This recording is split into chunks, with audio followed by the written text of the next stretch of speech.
آصف اسوانہ صاحب اور باجوہ صاحب ان کی جوائنٹ پریس کانفرنس کرنے کے لیے ان پر ایک تو میں خراج تحسین پیش کرتا ہوں۔ اس وقت جو ایشوز انہوں نے آپ کے سامنے پیش کیے ہیں وہ بہت ہی اہمیت کے حامل ہیں۔ اسی طرح جناب سلمان صفدر صاحب، جس طرح انہوں نے عمران خان صاحب اور ان کے اہلیہ کے خلاف جو وکٹمائزیشن ہو رہی ہے اس کے بارے میں جو کچھ آپ کو بتایا ہے، ہم ان کے ممنون ہیں کہ وہ آج انہوں نے وقت نکال کے تشریف لائے اور ہمیں بتایا کہ کس طرح سے ایک وکٹمائزیشن اور کس طرح سے کرمنل کیسز کی اور کرمنل قانون کی خلاف ورزی ہو رہی ہے، کیونکہ ہمارے سارے راستے بند کر دیے گئے۔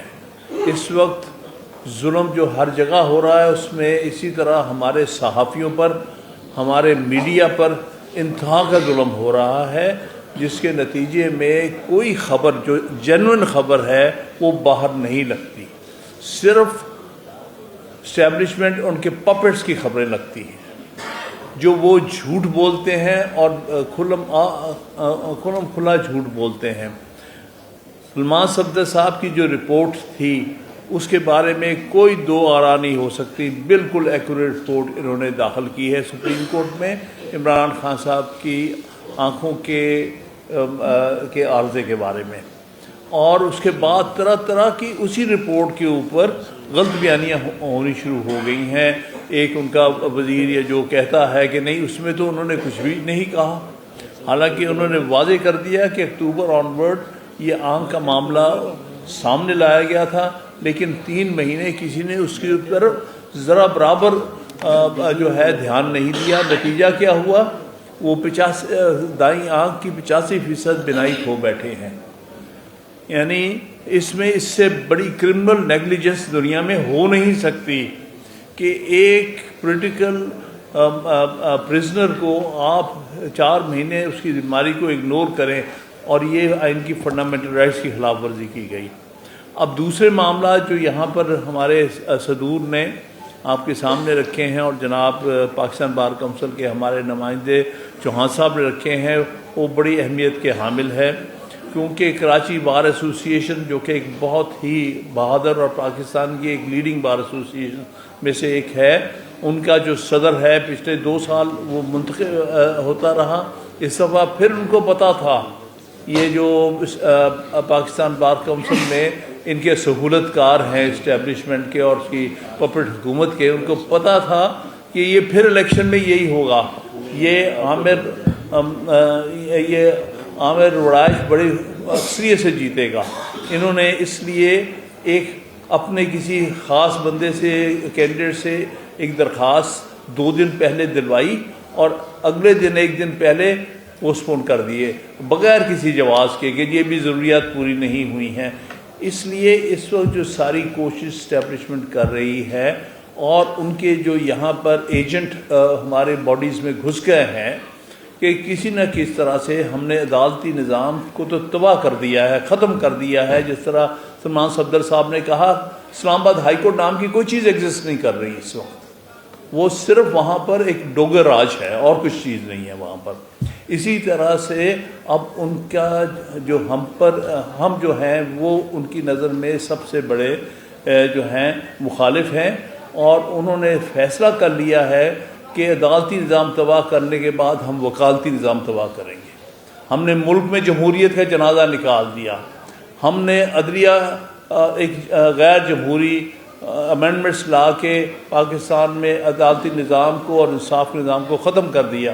اب یہ ہے کہ ایک ہی انڈیپینڈنٹ طبقہ سارے پاکستان میں موجود ہے جو جرأت رکھتا ہے اور کھل کے بات کرتا ہے، جن کے الیکشنز میں عام وکیل اپنا سوچ کا ایکسپریشن دیتا ہے۔ وہ اب عدالتی نظام کو، وکیلوں کو، ہمارے بار ایسوسی ایشنز کو پوری طرح وکٹمائز کر رہے ہیں۔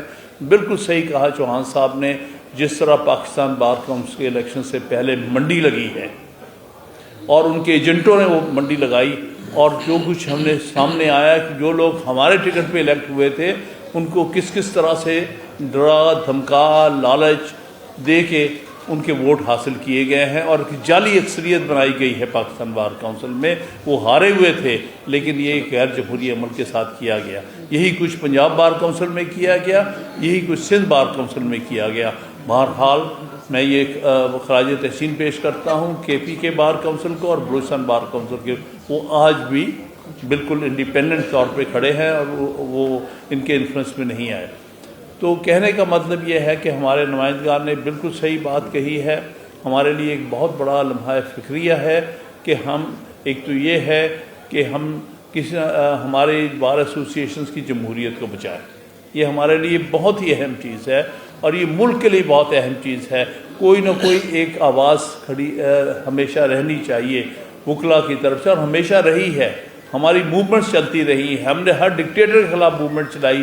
وہ ایوب خان تھا, وہ ضیاء الحق تھا, وہ مشرف تھا, یا اب جو ڈکٹیٹر ہے دکھانے کو وہ ڈکٹیٹر نہیں پیچھے ہٹا ہوا ہے اور سویلین فیسز سامنے کیا ہے. لیکن یہ بدترین ڈکٹیٹرشپ ہم دیکھ رہے ہیں اس ملک میں. یہ صرف چند سہولت کار ہیں, چند ان کے ایجنٹ ہیں, چند ان کے پپٹس ہیں جو ان کے اشاروں پر ناچ کے آپ کے سامنے دکھا رہے ہیں. تو یہ وہ صورتحال ہے جو ملک کے اندر بہت زیادہ المناک ہے. اور آج کی اس پریس کانفرنس میں خدا کرے کہ یہ باتیں جو آج ہم سب نے کی ہیں یہ رپورٹ ہو جائیں, کیونکہ اس پر بھی بہت سخت پابندیاں. پہلی دفعہ لوگوں کو ٹویٹ کرنے پر 15 سال سزائیں دی گئی ہیں وکلا کو. آپ کے سامنے اس سے بڑا ظلم کیا ہو سکتا کہ ایک لیجٹیمیٹ ایک ایکٹیویٹی ہے, ایک لیجٹیمیٹ ایکٹیویٹی آف پریس, اس کو دبانے کے لیے, میڈیا کو دبانے کے لیے ان کو جنہوں نے ٹویٹس کی ہیں ان کو سزائیں دی گئی ہیں. اور پہلے امینڈمنٹ بھی جو لائی گئی ہے اس لاء میں فیکا میں, وہ بھی ایک بڑے خفیہ طریقے سے لائی گئی ہے. اور کس